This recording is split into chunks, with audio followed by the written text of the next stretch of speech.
kallid kaasvõitlejad, head, et teid nii palju siin täna.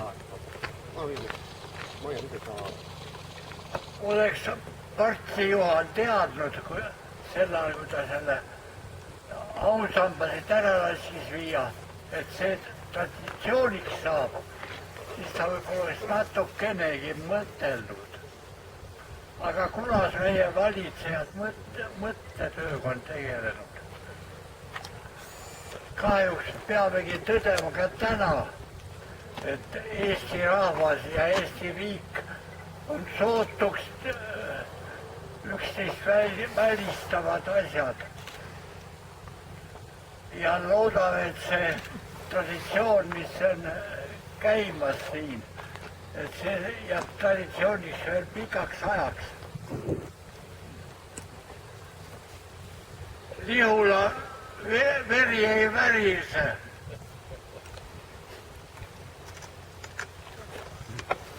Aitäh sulle, Tiit!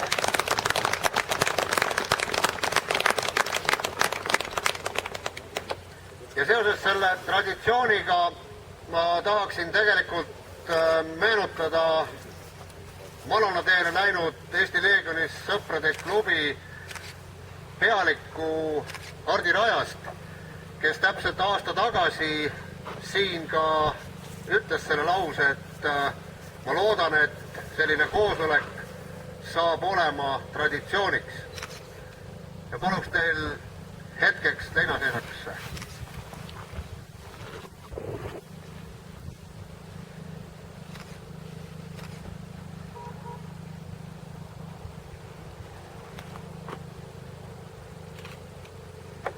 Aitäh teile! See oli tema elutee kõige viimasem, kõige suurem üritus, mida ta eelmine aasta organiseeris ja ma loodan, et me hoiame tema algatust elus. Pikki aastaid, vähemalt nii kaua, kui see sammas siia Lihulasse saab ka tagasi tuua. Aga nüüd ma annan sõna Eesti Leegionis sõprade klubi esindajale Martin Söödule.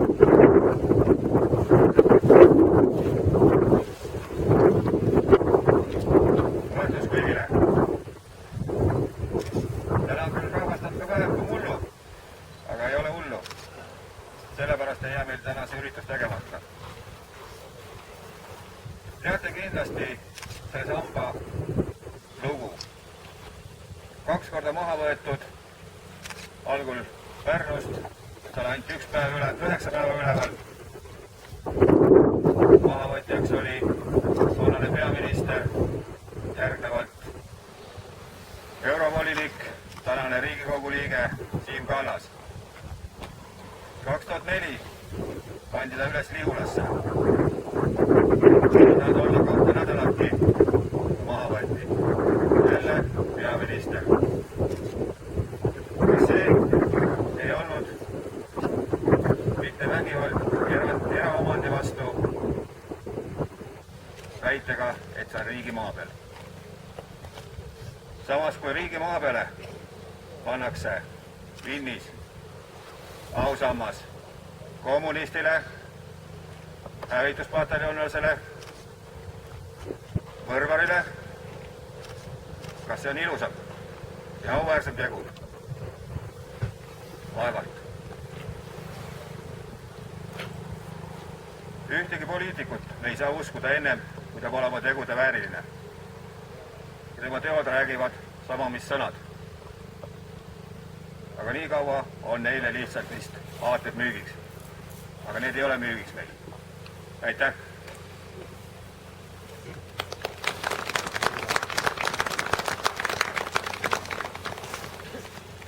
Ja et asjale ka natukene ajaloolist hõngu juurde anda, siis olen palunud täna meile rääkima ajaloolase Jaak Valge.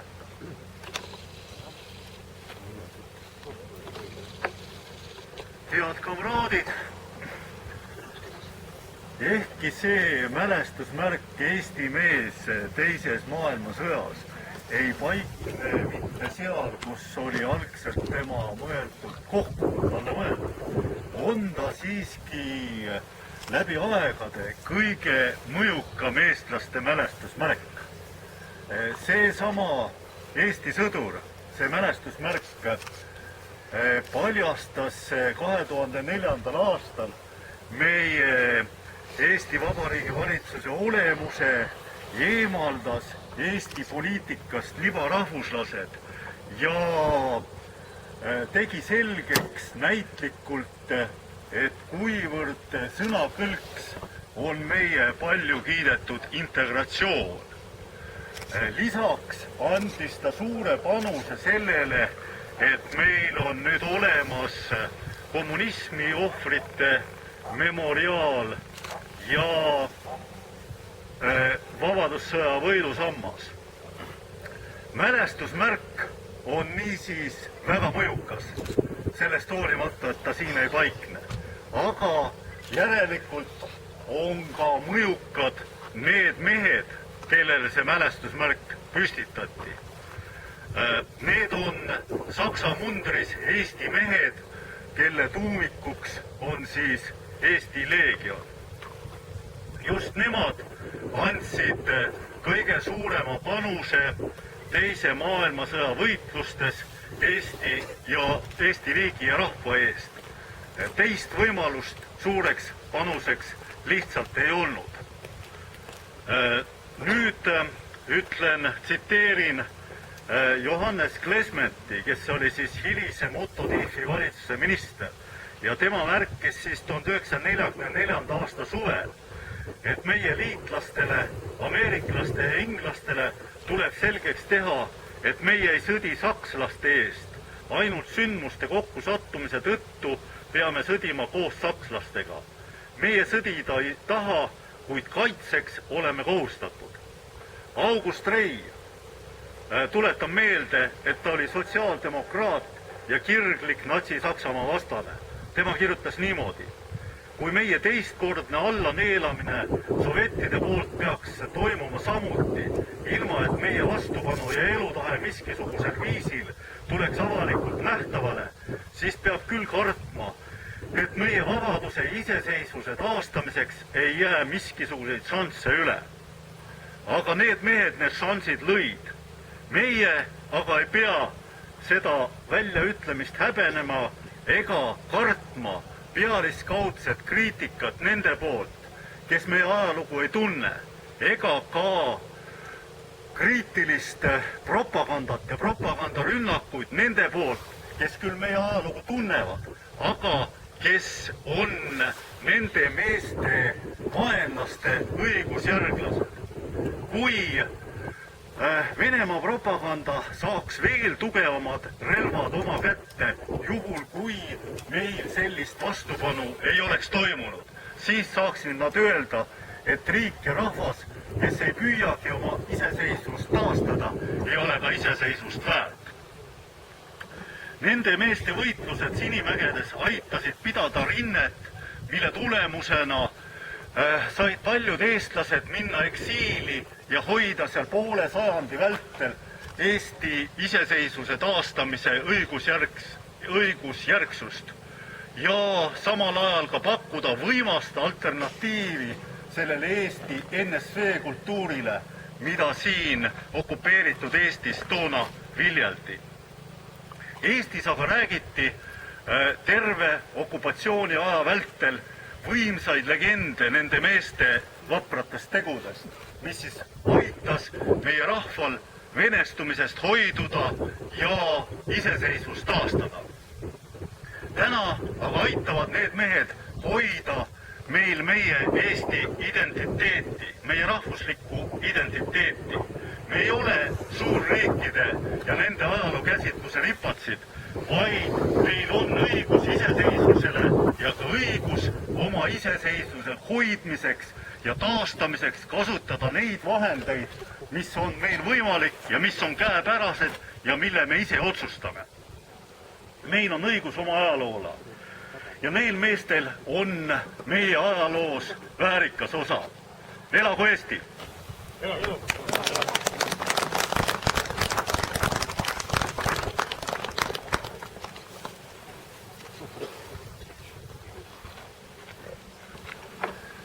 seda meest, kes siin kõrval seisab, peab toetama ja aitama, sest tema tegelikult ju oli see mees, kes meid täna on siia kokku ajanud.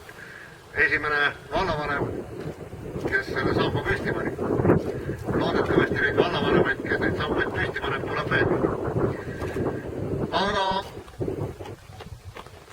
nagu Jaak ütles, siis neid mehi tuleb austada ja kuigi meil täna siin sammast ei ole, on selle samba koha peal samba pilt ja me saame mälestada neid mehi märgade, küünalde ja leinaseisak. Me oleme küll lubanud kohalikule vallavalitsusele, et me sinna kalmistule ei lähe, aga kui inimesed käivad oma langenuid ja lahkunuid mälestamas, siis miks ei võiks ka meie esindused seda teha. Ma tean, et on minemas sinna Eesti Leegioni sõprade klubi, on minemas sinna EKRE esindus ja kui keegi veel, siis paari kaupa või paari kolme kaupa või paari nelja kaupa. Aga enne ma tahaksin ühe palve lugeda. See kõlab niimoodi. Armu isa, raskel ajal varja mu kodumaad. Ka sisemist häda hoia meist eemal. Et teda ahastus ei kõigutaks ega vale vaim kukutaks. Ole isade, emade troost ja abikaasade kilp. Kuivata silmavett, vaigista muresid, pühitse leina. Sina, kes sa ütled, ärge kartke mitte. Täida mind tõsise isamaa armastusega, et see minuks põleks kui tuleleek. Aita mind vapralt ja vahvalt võidelda viimse veretilgani. Anna mulle murdmata ruudust ja otsata püsivust, et mu isamaa mind julgesti võiks usaldada. Seda kõike anna mulle issand. Aamen. Et kas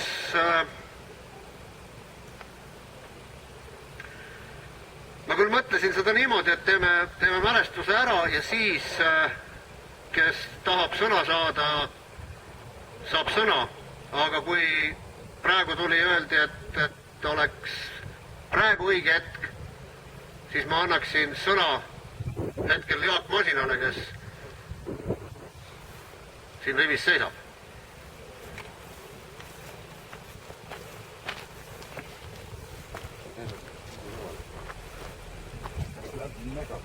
Nii on parem. On. Seda peaks sisse võtta. Austatud külalised, lugupeetud kamraadid. Ma ei hakka teile täna rääkima siin ajalugu ega minevikku. Kõik me tunneme Eesti ajalugu ja kõik teame, milline väärikas koht oli Eesti Leegioni sõduritel. Aga ma tahaks teile ütelda paar sõna tuleviku kohta. Me oleme Eesti Leegioni sõprade klubi. Me oleme praktiliselt ainuke organisatsioon, kes peab pühaks Eesti legionääride mälestust ja kes teeb kõik, et seda jäädvustada. Minu ettepanek tulevikus oleks see, et mitte ainult Lihulas ei seisaks Eesti Leegioni sõdurite mälestuskivi. Eesti Leegioni mälestuskivid peavad seisma igas Eesti maakonnas. Igast Eesti maakonnast teenis noori mehi, vabatahtlikke, kes läksid Eesti eest sõdima. Ja teist võimalust tookord ei ole. Saksa riik andis neile relvad, Saksa riik andis neile mundri. Aga nad sõdisid Eesti eest. Nad sõdisid meie püha kodumaa eest. Ja ma usun, et me Eesti Leegioni sõprade klubiga teeme ükskord selle asjaga teoks.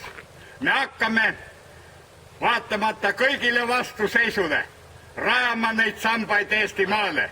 Me püstitame neid Võrust kuni Harju piirini ja idast Virust kuni Läänemaali.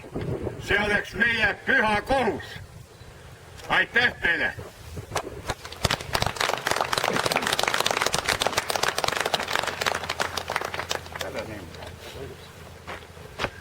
Kas on veel sõnasoovijaid?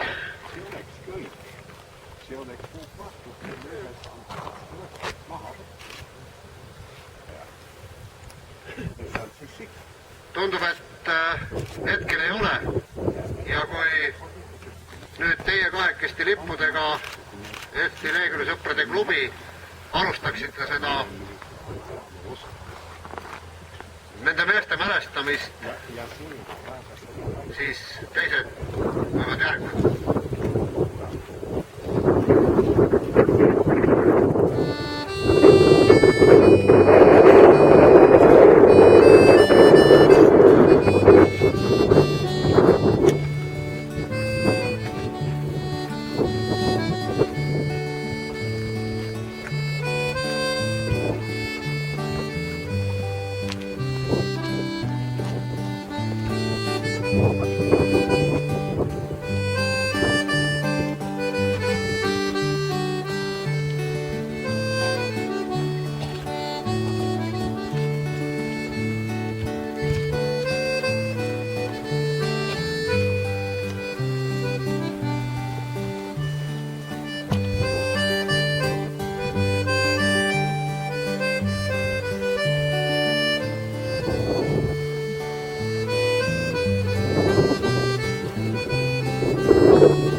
esimest vabadussõda, siis ei oleks ka teist vabadussõda, mida muidugi valitsejad ei taha 44. aasta kaitselahingute kohta kohe kuidagi ütelda. Et minu meelest peaks rehabiliteerima need mehed, kes Sinivägedes olid ja kes Eesti vabaduse eest võitlesid teises vabadussõjas kohe ja praegu. Aga meile riigile tõi vabaduse just esimene vabadussõda, mille mälestusmärgid peale venelaste okupatsiooni alguses praktiliselt kõik ka hävitati. Nii ka see mälestusmärk siin. Ja siis 89. aastal korjati tükid maapõuest kokku. Seesama maja siin minu selja taga, seal olid need plaadid kaevus peidus ja ühel hetkel nad siia ka ülesse pandi. 4. augustil sai sellest samba püstitamisest 85 aastat. Ja on minu meelest suur au, et me praegu teeksime väikse leinaseisaku ja annetaksime pärjad, küünlad vabadussõja jalamehed.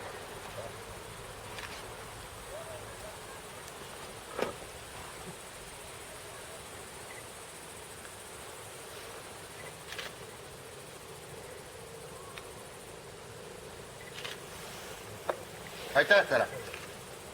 Palun! Tüdrukud küünaldada. See tuleb ka järgi.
Kui see vabadussõja sammas uuesti avati 89, siis pandi siia ka juurde just 40 või sõjas hukkunute nimed tahvlitega, nii et need on siin ümber selle vabadussõja mälestussamba rinnakise.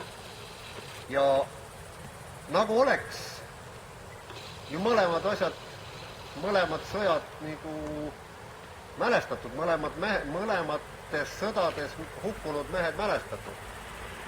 Aga päris nii see ei ole, et ma tean, et eelmise aasta juulikuus käis Hardirajas ja Eesti Leegioni sõprade klubi vallavanema jutul ja minu teada oli seal ka lubadus, et sellest pargist siin tehakse Vabaduse park või siis mälestuspark, kuhu siis ka tuuakse sammas, mis on praegu lagedil ja asetatakse siis sinna, no ma ei tea kuhu, see oleks nagu läbirääkimise küsimus on. aga aasta jooksul tehti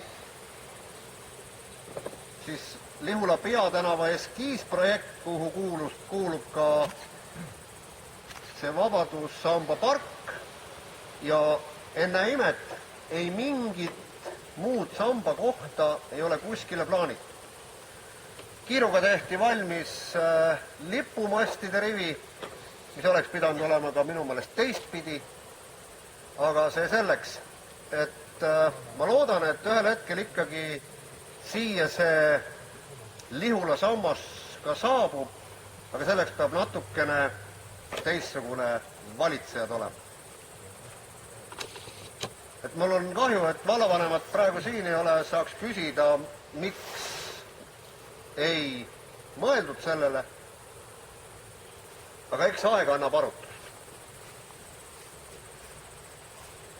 Me oleme täna päris ruttu selle jõudnud need mõlemad mälestussambad läbi käia. Aga mis siin ikka? Mehed, kes võitlesid nii esimeses kui teises vabadussõjas Eesti eest ja Eesti nimel, on jälle austatud ja jälle on meelde tuletatud seda 16 aasta tagus, täna juba 16 aasta tagus valitsuse otsust, kus esimest korda läks Eesti riik oma jõustruktuuridega oma rahva vastu. Et minu meelest on see üks väga häbiväärne tegu ja juba sellepärast peame me kokku tulema iga aasta 2. septembril, et tuletada meelde seda ülekohut oma inimestele. Aitäh teile, kes võtsite vaevaks tulla kalmistule ja siia. See on suur au neile, kes on langenud ja see on suur au Eestile. Aitäh teile!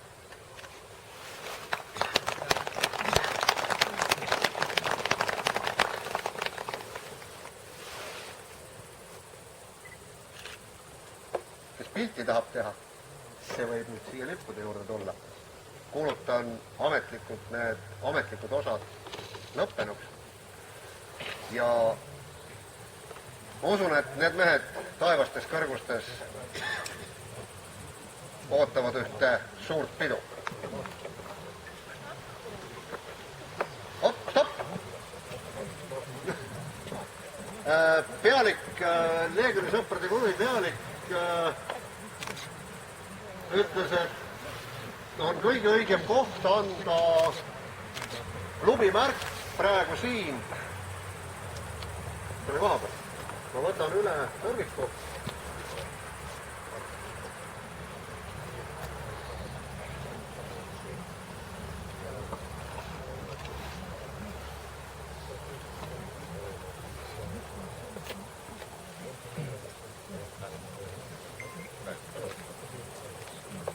Tuleb välja, et ei ole neid märke mitte üks, vaid tunduvalt rohkem. Üks mees on kohal.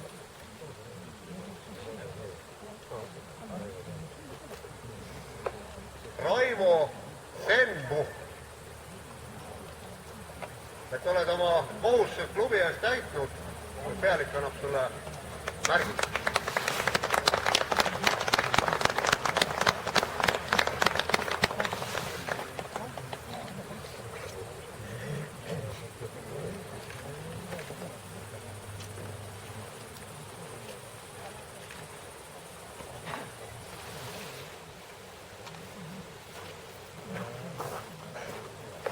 Ma usun, et sellisel üritusel jääb märk saada on väga austusväärne.